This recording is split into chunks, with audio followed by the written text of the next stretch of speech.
Assalamualaikum warahmatullahi wabarakatuh.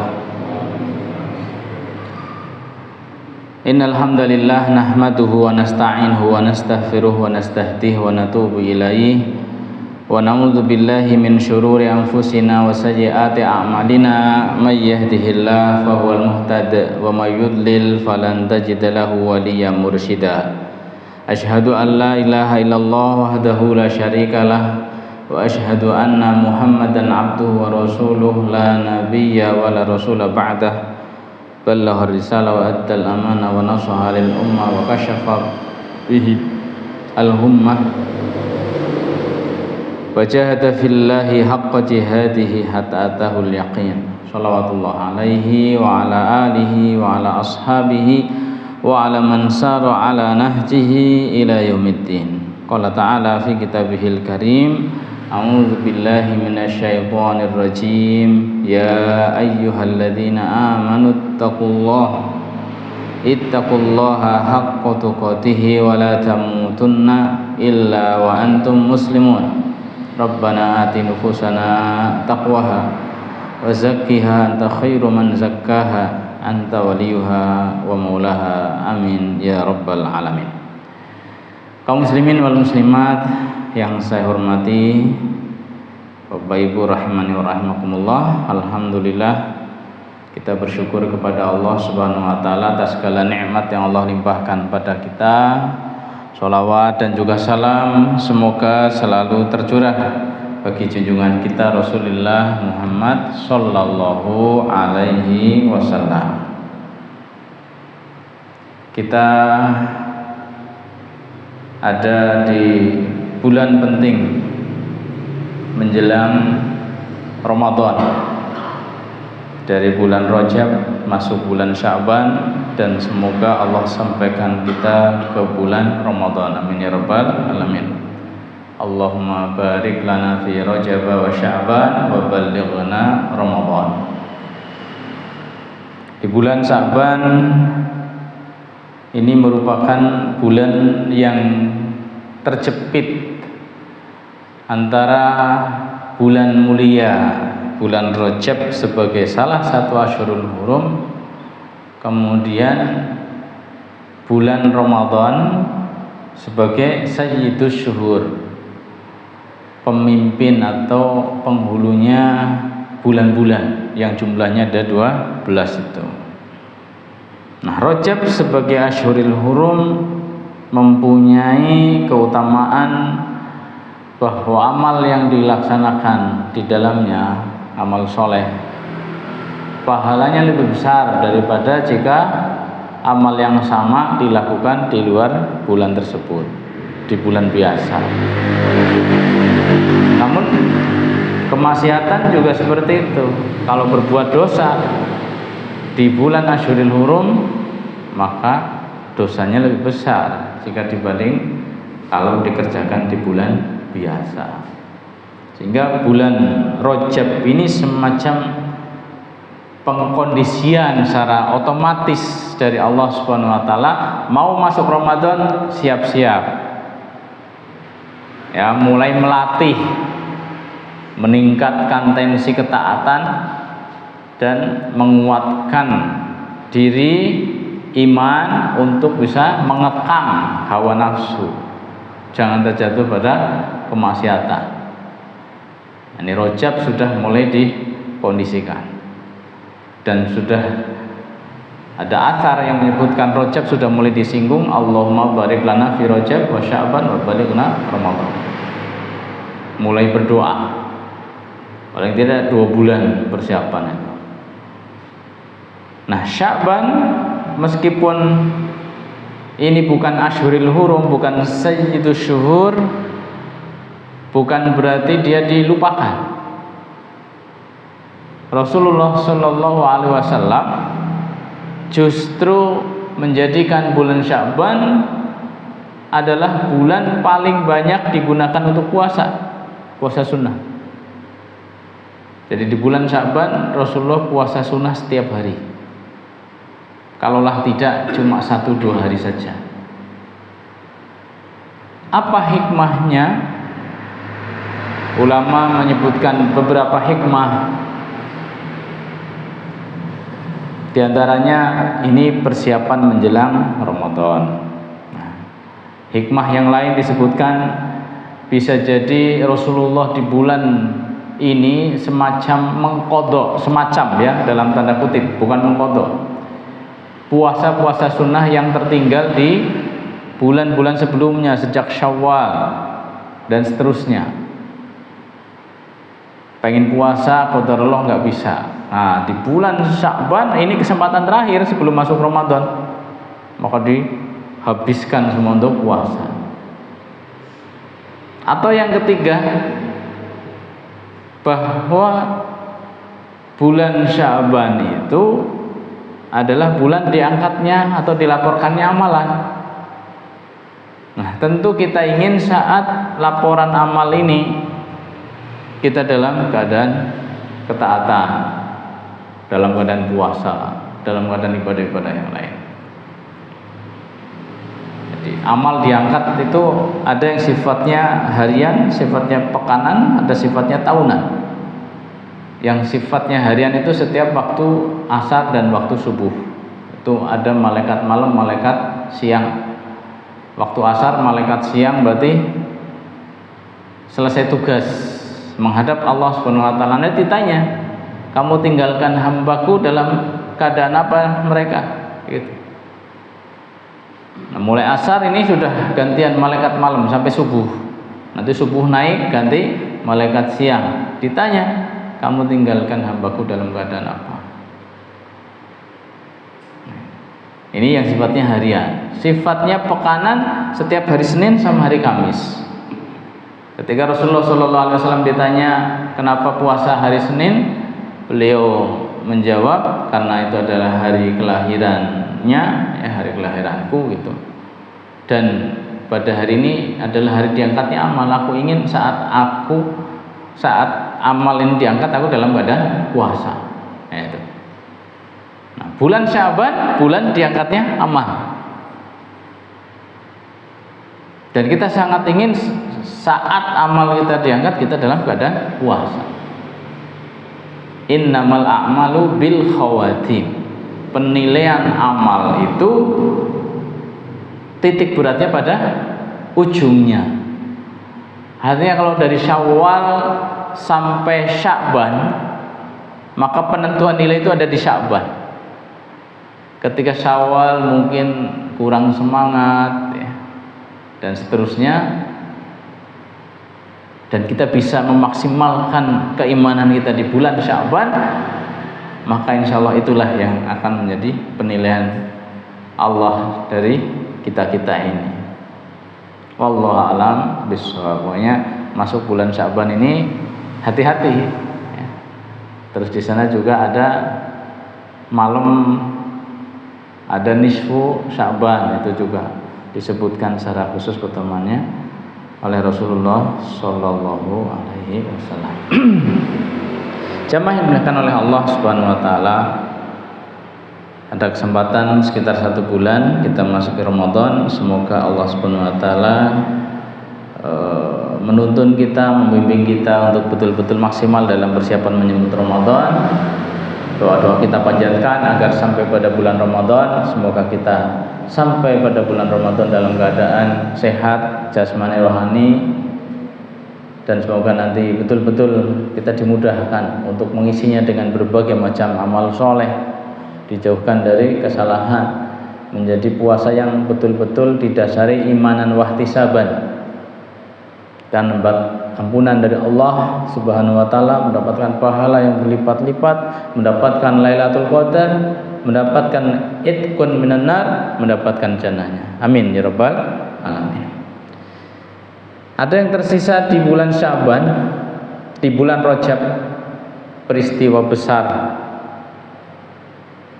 yaitu Al-Isra wal Mi'raj. Satu peristiwa yang sangat fenomenal, susah dinalar, tidak masuk akal. Tapi ini betul-betul terjadi pada diri Nabi Sallallahu Alaihi Wasallam. perjalanan Rasulullah dalam waktu kurang dari 1 malam. Kenapa kurang? Karena berangkat setelah Isya, sebelum subuh sudah balik. Itu kan kurang dari 1 malam. Itu menempuh jarak yang sangat jauh dari Masjidil Haram ke Masjidil Aqsa. Itu sebulan perjalanan onta. Nah, lebih fenomenal lagi, tidak hanya perjalanan di bumi, bahkan sampai melintasi langit. 7 langit dilampaui, sampai masuk ke Sidratul Muntaha. Jibril saja tidak bisa. Ini peristiwa yang sangat besar terjadi pada Nabi SAW. Ada orang-orang yang tidak bisa beriman itu, tidak bisa percaya. Kalau mengandalkan akal semata nggak bisa. Tapi kan orang beriman itu ada akal, ada hati. Akal ini ditundukkan, tidak di depan. Yang di depan adalah dalil. Akal ini digunakan untuk memahami dalil. Nanti ada hal-hal yang masuk akal, dan itu yang umum. Secara umum semua syariat ini masuk akal. Ada hal-hal yang belum masuk akal. Artinya di dunia kayaknya nggak bisa akal itu tunduk atau percaya. Nah, di sini letak ujian seorang, sehingga dia memiliki hal yang berbeda dengan orang lain. Ketika orang percaya sesuatu kalau itu nyata, bisa diindra, percaya ada bangunan bisa dilihat, bisa dipegang, percaya ada pulpen bisa dilihat, bisa dipegang, percaya ada angin bisa dirasakan. Nah, orang beriman itu bisa melampaui itu. Yang kelihatan diimani ya wajar, kalau diingkari malah gila namanya. Nah, orang beriman itu dia mampu melakukan lebih dari itu hebat. Yu'minuna bil ghaib, percaya kepada yang ghaib. Surga diceritakan oleh Al-Quran, oleh Al-Hadis, belum ada yang pernah lihat, tapi kita percaya. Neraka kita percaya. Iman pada yang ghaib. Allah tidak bisa dilihat secara langsung saat kita masih ada di dunia ini, tapi kita percaya. Nah, demikian masalah Al-Isra wal Mi'raj. Ada bukti-bukti perjalanan Isra-nya beliau. Karena apa? Rasulullah ternyata bisa menunjukkan gambaran detail tentang Masjidil Aqsa seperti apa. Itu kan terbukti bahwa beliau memang dari sana. Kemudian Rasulullah mengabarkan bahwa aku papasan dengan kafilah dari arah utara. Berarti kurang lebih di suatu tempat, berarti kurang lebih sekitar 5 hari lagi nanti sampai sini. Tungguin aja. Ternyata benar. Nah, itu kan bukti-bukti, termasuk ada yang bedal gitu ya, ada yang kabur, itu diceritakan dan di cross check benar. Ini bukti-bukti fakta nyata ya, dalam perjalanan daratnya itu. Nah, yang perjalanan langit kan nggak ada yang ngasih bukti.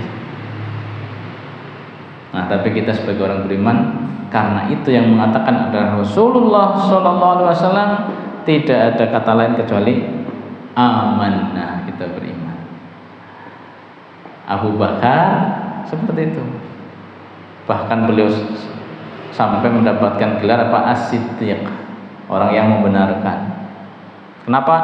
Orang Quraisy senang banget dapat cerita Nabi Shallallahu Alaihi Wasallam yang menurut mereka itu ngoyoworo gitu ya, mengada-ada, sehingga mereka mendapatkan data tambahan bukti bahwa Muhammad memang gila, ngomongnya suara beres ya, ngawur, masa ngomong kayak gini.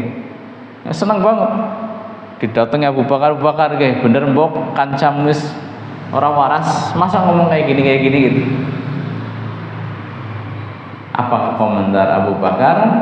Abu Bakar komentar, kalau betul itu yang dikatakan olehnya ya, oleh Nabi Sallallahu Alaihi Wasallam, jangankan yang seperti itu, lebih mustahil dari itu aku percaya. Yang penting betul itu yang mengatakan adalah Rasulullah Muhammad Sallallahu Alaihi Wasallam. Jamaah yang dimuliakan oleh Allah Subhanahu Wa Taala. Nah, ini ujian keimanan. Ya, nanti ada pendapat mengatakan hanya ruh saja seperti mimpi. Yang benar adalah jasadan wa ruhan, ruh dan jasad beliau. Kok bisa? Secara hukum fisika nggak mungkin. Yaitu nggak mungkin menurut akal. Kalau Allah berkehendak, apa yang tidak bisa bagi Allah Subhanahu Wa Taala. Ya, secara akal kita tidak bisa percaya ketika ada semut tadi pagi di Mekah, ya, kemudian sekarang sudah ada di sini. Secara akal nggak percaya. Semut gimana bisa perjalanan dari Mekah ke sini? Tapi ketika kita tahu bahwa semut itu masuk pesawat, ya kan? Kemudian pesawat itu dari Mekah terbang ke sini, oh iya bisa kan sederhana masalah. Jamaah yang dimuliakan oleh Allah Subhanahu Wa Taala. Bagaimana cerita tentang Al-Isra wal Mi'raj? Saya ingin memberikan suasana yang melatar belakangi peristiwa tersebut. Jadi kita lebih bisa merasakan ya, suasananya itu seperti apa. Nah, Isra Mi'raj itu terjadi saat Rasulullah masih di Mekah. Artinya di sekeliling Rasulullah adalah orang-orang kafir Quraisy. Sahabat masih sangat minim. Kapan terjadi? Tahun 10 dari kenabian beliau. Tahun 10 dari kenabian beliau. Kondisi seperti apa yang dirasakan oleh Nabi Sallallahu Alaihi Wasallam di tahun ke-10 dari dakwah beliau? Ya, beliau dari awal diakui sebagai orang yang baik. Semua suka sama beliau, semua cinta sama beliau. Sampai umur 40 tahun tidak ada yang mencacat beliau. Bahkan beliau mendapatkan gelar Al-Amin, gelar yang tidak pernah diberikan pada siapapun sebelum beliau dan juga setelah beliau. Tetapi begitu beliau menyerukan la ilaha illallah, ya, diangkat menjadi rasul itu, baru mulai muncul permusuhan-permusuhan, bahkan sampai dari keluarga beliau sendiri, Abu Lahab, yang notabene paman yang sangat sayang sebenarnya sama beliau. Bahkan terjadi hubungan yang sangat erat sampai besanan. Ya, Rasulullah sama Abu Lahab itu besanan. Rasulullah punya anak perempuan, Abu Lahab punya anak laki-laki. Utbah sama Utaibah itu dinikahkan dengan atau menikah dengan siapa? Anak Rasulullah Sallallahu Alaihi Wasallam, Ruqayyah dan Ummu Kulsum. Jadi besanan 2 kali. Tetapi begitu Rasulullah mendapatkan risalah, ya, dakwah la ilaha illallah, ya, semuanya putus. Siapa yang salah? Yang salah yang jelas Abu Lahab.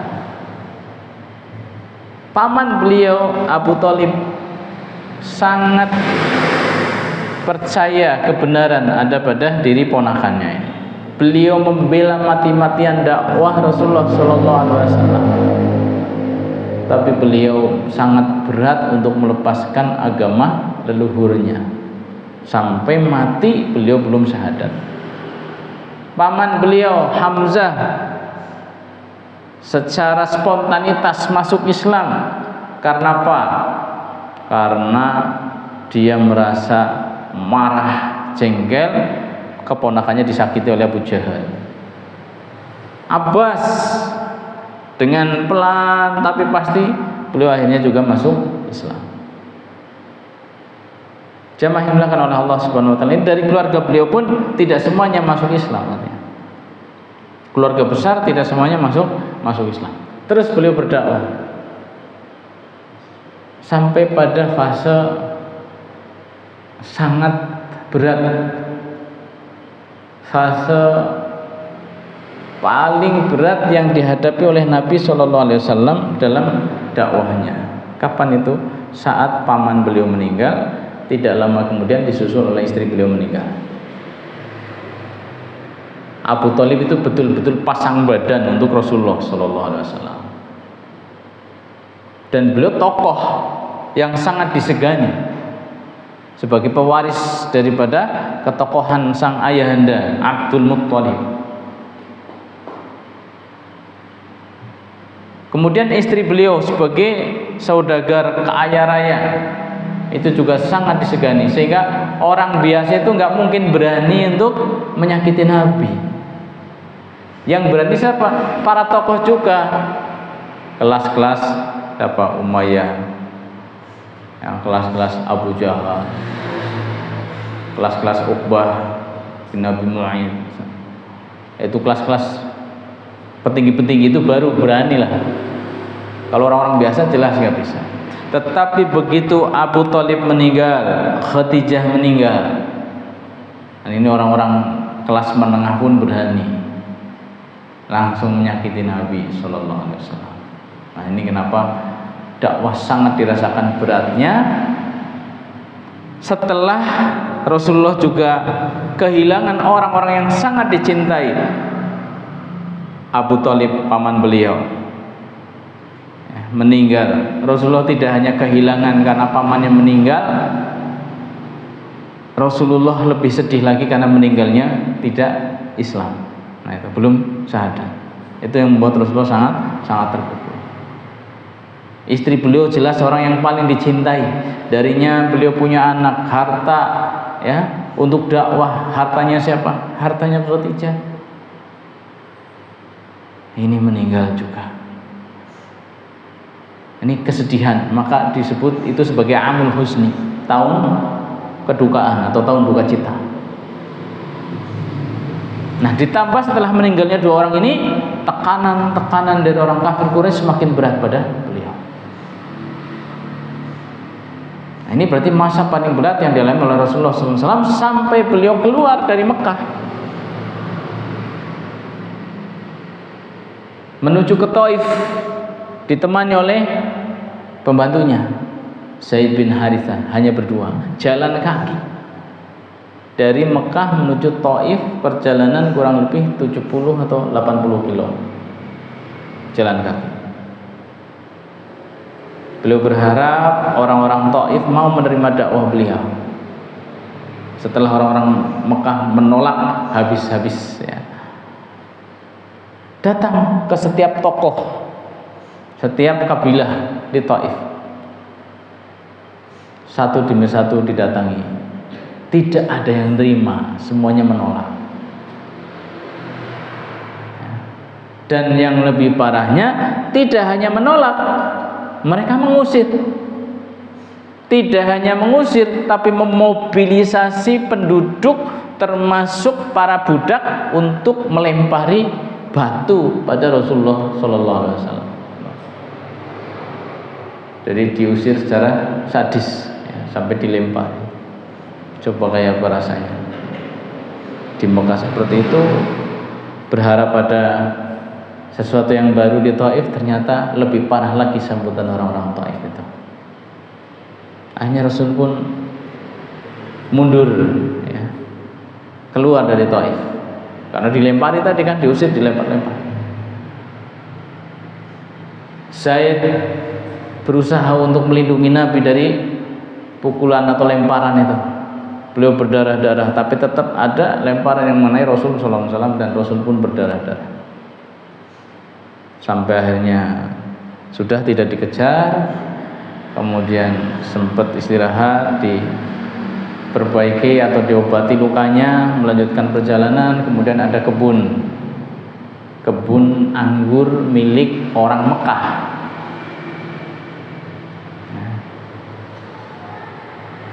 Nah, di situ Rasulullah SAW berhenti.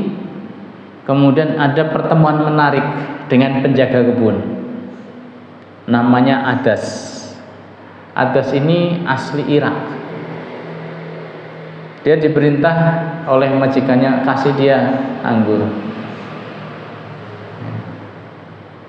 dan majikannya itu kenal Nabi SAW. Karena apa? Sama-sama orang Mekah, mungkin masih punya hati, hanya kasih itu. Dipetikan anggur, diberikan kepada Rasulullah SAW.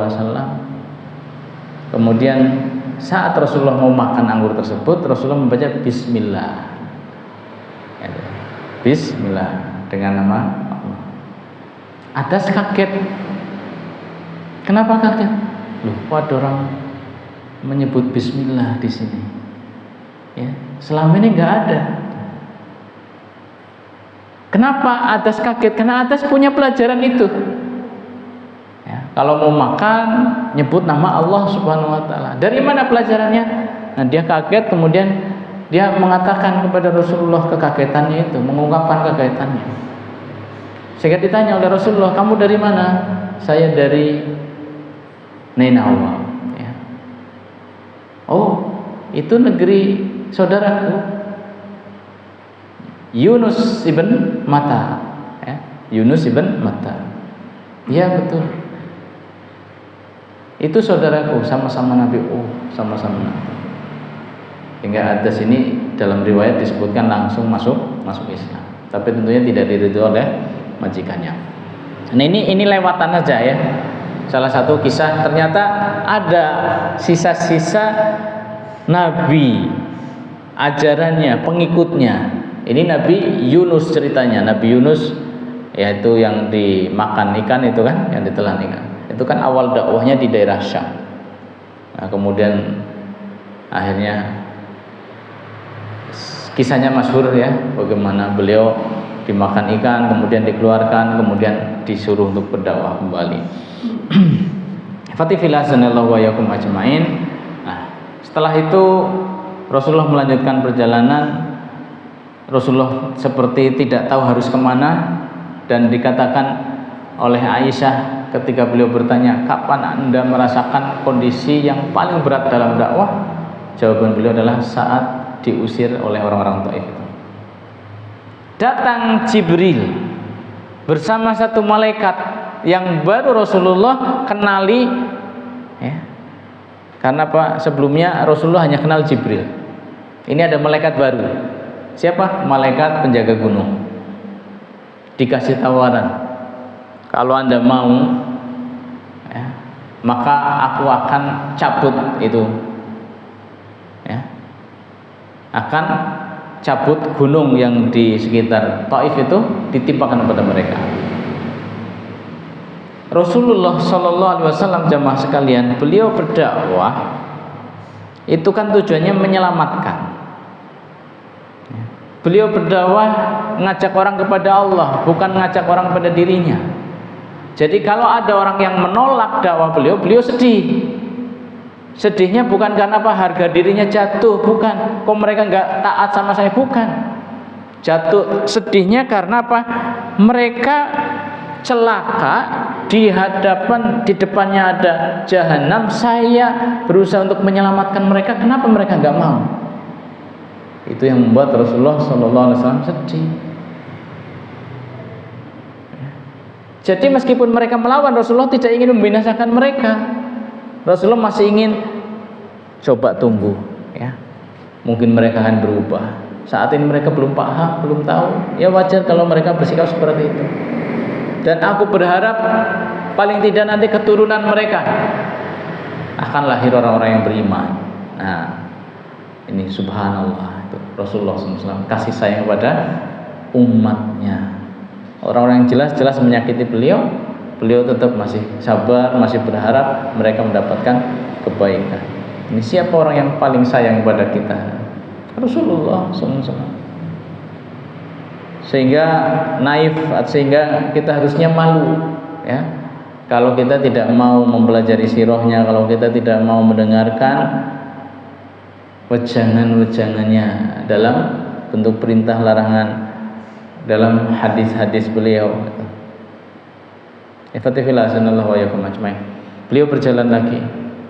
Nah, kondisi yang paling terburuk itu, ini merupakan kaidah ya.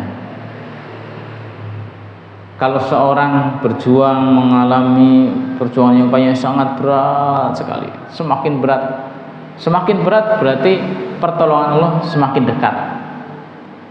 Ini Rasulullah masuk tahapan yang paling berat, artinya apa? Pertolongan Allah sudah dekat. Dan itu ternyata benar. Ini kondisi paling berat. Nah, nanti mulai muncul apa? Ada bangsa jin masuk Islam. Nah, terus Rasulullah SAW bisa balik lagi ke Mekah dengan aman karena ada perlindungan, ada suaka istilahnya. Ya, kalau nggak bisa nanti nggak aman. Alhamdulillah ada suaka. Dari Mut'im bin Adi akhirnya Rasulullah bisa masuk kembali ke Mekah dengan aman. Rasulullah bisa kembali dakwah di Mekah. Dakwah kali ini lebih pada menyasar orang-orang dari luaran Mekah, orang-orang Arab dari luaran Mekah yang datang ke Mekah untuk haji di musim-musim haji itu. Haji ala dulu, yaitu peninggalan Nabi Ibrahim alaihissalam yang sudah dirubah-rubah tentunya. Dari Yasrib, dari Madinah gitu ya. Nanti dari Najd ya. Pada datang dari Yaman, pada datang. Nah, di situ kesempatan Rasulullah untuk menyebarkan Islam kepada penduduk-penduduk jauh ya. Arab pinggiran sana. Nah, kemudian juga turun surat Yusuf ya. Di mana surat Yusuf itu di situ menceritakan Rasulullah Shallallahu alaihi wasallam, Nabiullah Yusuf alaihissalam, perjalanan hidupnya itu bagaimana? Dari kecil terlunta-lunta, dimusuhi oleh saudaranya, dibuang mau dibunuh, kemudian diselamatkan tapi nasibnya jadi budak. Setelah dewasa dituduh ya, berbuat zina, sampai hanya di penjara, bertahun-tahun ada di penjara, sampai 8 tahun kurang lebih beliau di penjara. Tapi endingnya bagaimana? Endingnya beliau menjadi pejabat besar, pejabat tinggi di negeri Mesir, menjadi rasul ya, salah satu daripada rasul-rasul yang Allah utus. Kemudian saudara-saudara yang dulu itu memusuhi sekarang tunduk balik menjadi sangat hormat. Ini seolah memberikan ilustrasi episode-episode daripada kehidupan Nabi yang akan dijalani. Kamu sekarang begini Muhammad, sabar dulu, nanti nasibmu sama seperti Yusuf ya. Ini kan membesarkan hati Rasulullah Shallallahu alaihi wasallam. Nah, ditambah lagi di tahun itu Allah muliakan Rasul kita Rasulullah Muhammad Shallallahu alaihi wasallam dengan peristiwa yang sangat besar, yaitu Al-Isra wal Mi'raj. Perjalanan dari Mekah Madinah. Mekah tempat Nabi leluhur beliau, Nabi Ismail, Nabi Ibrahim. Nah, Ibrahim sana sini, paling tidak Nabi Ismail. Kemudian beliau diisrokan ke wilayah Palestina, Masjidil Aqsa dan sekitarnya. Itu merupakan apa? Induk basic daripada nabi-nabi, markas ya, nabi-nabi Bani Israil. Dan di situ Rasulullah Shallallahu alaihi wasallam dimuliakan dengan apa? Menjadi imam, sholat, memimpin arwah para nabi alaihi salam semuanya dari Adam sampai Isa alaihi salam diimami oleh Nabi kita Nabi Muhammad sallallahu alaihi wasallam. Kalau jejak-jejak yang bisa didapati ya, bahwa Rasulullah katanya bawa buruk, itu betul, ada bekas buruk. Penjaga Masjidil Aqsa menjadi saksi. Malam itu menjadi malam yang berbeda. Ada bekas ya, dari ring atau kolong tambatan itu ya. Kemudian kok bisa Nabi masuk, padahal kan pintu-pintu itu selalu dikunci kalau malam. Nah, qadarullah pada malam itu penjaga Masjid Aqsa lupa ada satu pintu yang tidak dikunci itu. Jadi ya wajar kalau Rasulullah SAW bisa masuk. Kalau yang lain kan arwah ya. Fatifillah sanallahu wa yakum ajmain. Ini berarti Rasulullah sudah dalam tanda kutip sudah menguasai gitu ya, atau menjajah ya, menguasai. Tidak hanya Mekah, sekarang sampai ke Palestina. Itu sangat membesarkan spirit beliau tentunya ya, spirit secara ruhiyah. Nah, kemudian tidak cukup sampai di situ, Rasulullah dinaikkan lagi. Naik langit pertama bersama Jibril, kendaraannya buraq. Buraq itu hewan wujudnya seperti kuda tapi kecil, ukurannya lebih besar dari himar, lebih kecil dari bihol. Bihol itu hasil silang antara kuda dengan himar. Nah, nanti hasil perkawinannya bihol, antara kuda dengan himar itu bihol. Nah, buraq itu antara bihol dengan himar.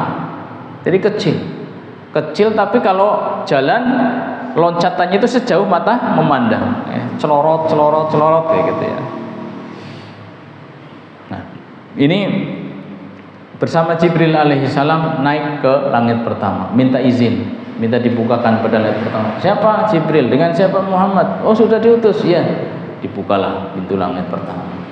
Ketemu di situ Nabi Adam alaihi salam. Ahlan wa marhaban ya ibnas salih, ya Nabi as-salih.